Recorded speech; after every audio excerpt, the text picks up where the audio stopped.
നമസ്കാരം. എല്ലാ മലയാളി വാർത്താ പ്രേക്ഷകർക്കും നല്ലൊരു ദിവസം ആശംസിച്ചുകൊണ്ട് വാർത്തകളിലേക്ക് കടക്കുകയാണ്.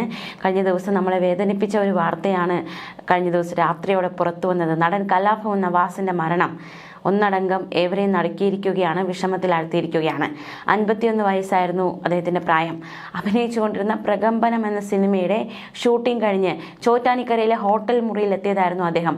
കുഴഞ്ഞു വീണ് കിടക്കുന്നതായി റൂം പോയി കണ്ടതിനെ തുടർന്ന് ചോറ്റാനിക്കരയിലെ സ്വകാര്യ ആശുപത്രിയിലേക്ക് കൊണ്ടുപോയി. പക്ഷേ ജീവൻ രക്ഷിക്കാൻ സാധിച്ചില്ല. ഹൃദയാഘാതമാണ് നവാസിന്റെ മരണകാരണമെന്ന് അദ്ദേഹത്തിന്റെ അടുത്ത സുഹൃത്തും മിമിക്രി കലാകാരനുമായ KS പ്രസാദ് പ്രതികരിച്ചു. പ്രകമ്പനം എന്ന ചിത്രത്തിന്റെ അവസാന ഷെഡ്യൂൾ പൂർത്തിയാക്കി ഹോട്ടൽ മുറി വെക്കേറ്റ് ചെയ്യാനായാണ് നവാസ് എത്തിയതെന്നാണ് വിവരം. പക്ഷേ ഏറെ നേരമായിട്ടും ആളെ കാണാത്തതിനാൽ റൂം പോയി അന്വേഷിച്ച് ചെന്നപ്പോഴാണ് നവാസിനെ വീണ് കിടക്കുന്ന നിലയിൽ കണ്ടത്. ഇടവേളയ്ക്ക് ശേഷം സിനിമയിൽ സജീവമായി വരികയായിരുന്നു നവാസ്. ചലച്ചിത്ര നടൻ അബൂബക്കറിന്റെ മകനാണ് നവാസ്. നടി രഹനയാണ് അദ്ദേഹത്തിന്റെ ഭാര്യ. പ്രകമ്പനം എന്ന സിനിമയുടെ ചിത്രീകരണം പൂർത്തിയാക്കിയതിന് തൊട്ടു പിന്നാലെയാണ് നവാസിന്റെ മരണം. വിജേഷ് പാണത്തൂർ സംവിധാനം ചെയ്യുന്ന പ്രകമ്പനം സിനിമയിൽ നവാസ് ശ്രദ്ധേയമായ കഥാപാത്രത്തെ അവതരിപ്പിക്കുന്നുണ്ട്. സിനിമയുടെ ചിത്രീകരണം ഇന്നലെയായിരുന്നു പൂർത്തിയായത്. സാധനങ്ങളും എടുത്ത് വീട്ടിലേക്ക് മടങ്ങാനായി ചോറ്റാനിക്കരയിലെ ഹോട്ടൽ മുറിയിൽ എത്തിയതായിരുന്നു നവാസ്.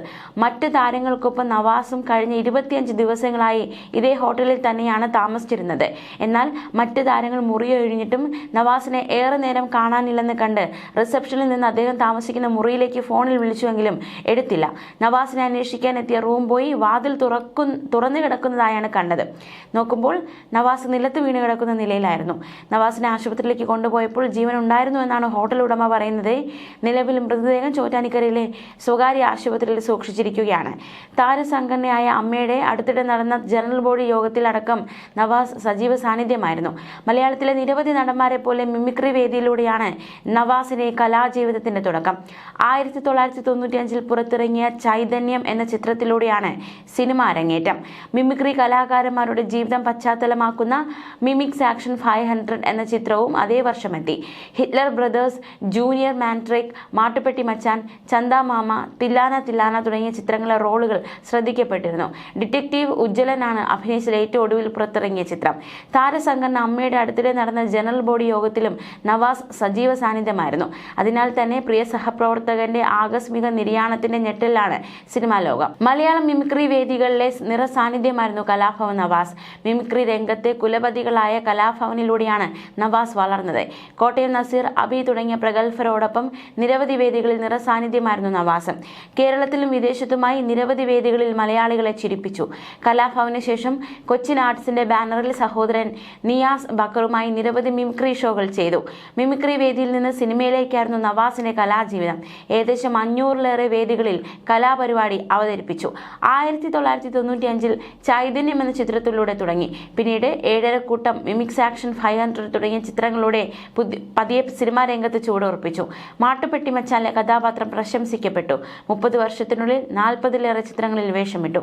ഈ വർഷം പുറത്തിറങ്ങിയ ഡിറ്റക്റ്റീവ് ഉജ്ജ്വലൻ എന്ന ചിത്രത്തിലാണ് അവസാനം അഭിനയിച്ചത്. തങ്ങളുടെ പ്രിയപ്പെട്ട സഹപ്രവർത്തകന്റെ അപ്രതീക്ഷിത വിയോഗത്തിന്റെ ഞെട്ടലാണ് മലയാള സിനിമാ ലോകം, ഒപ്പം പ്രേക്ഷകരും. ഒരു ഇടവേളയ്ക്ക് ശേഷം സിനിമകളിൽ വീണ്ടും സജീവമായി വരികയായിരുന്ന അദ്ദേഹം ഒരു സിനിമയുടെ ചിത്രീകരണത്തിൽ പങ്കെടുത്തുകൊണ്ടിരിക്കുന്നതിനിടയ്ക്കാണ് മരണം സംഭവിച്ചത്. വിജേഷ് പാണത്തൂർ സംവിധാനം ചെയ്യുന്ന പ്രകമ്പനം എന്ന സിനിമയിൽ കലാഭവൻ നവാസ് ഒരു ശ്രദ്ധേയ കഥാപാത്രത്തെയാണ് അവതരിപ്പിക്കുന്നത്. കഴിഞ്ഞ മാസം 25-നായിരുന്നു അദ്ദേഹം സെറ്റിൽ ജോയിൻ ചെയ്തത്. നാളെയും മറ്റന്നാളും നവാസിന് ചിത്രീകരണം ഉണ്ടായിരുന്നില്ല. 2 ദിവസത്തെ ഇടവേളയ്ക്ക് വീട്ടിൽ പോയി വരാനുള്ള തയ്യാറെടുപ്പിലായിരുന്നു അദ്ദേഹം. സഹപ്രവർത്തകരോട് ഇക്കാര്യം പറഞ്ഞിട്ടാണ് സാധനങ്ങൾ എടുക്കാൻ ചോറ്റാനിക്കരയിലെ ഹോട്ടൽ മുറിയിലേക്ക് എത്തിയത്. ചോറ്റാനിക്കരയിലെ ടാറ്റ മെമ്മോറിയൽ ആശുപത്രിയിൽ നിന്നും കളമശ്ശേരി മെഡിക്കൽ കോളേജ് ആശുപത്രിയിലേക്ക് മൃതദേഹം കൊണ്ടുപോയി. ഹൃദയാഘാതമാണ് മരണകാരണമെന്ന് പ്രാഥമിക നിഗമനം. ഡോക്ടർ പരിശോധിച്ച് മരണം സ്ഥിരീകരിച്ചതോടെ വിവരമറിഞ്ഞ് സഹപ്രവർത്തകർ ഓടിയെത്തി. നടി സരയു, രമേശ് പിഷാരടി, KS പ്രസാദ്, കലാഭവൻ ഷാജോൺ, ലക്ഷ്മി പ്രിയ, കൈലാഷ്, അൻവർ സാദത്ത് MLA ഉൾപ്പെടെയുള്ളവർ ആശുപത്രിയിലെത്തി. നടപടികൾ പൂർത്തിയാക്കി രാത്രി 11-ഓടെയാണ് മൃതദേഹം എറണാകുളം മെഡിക്കൽ കോളേജിലേക്ക് കൊണ്ടുപോയത്. ന്യൂസ് ഡെസ്ക് മലയാളി വാർത്ത.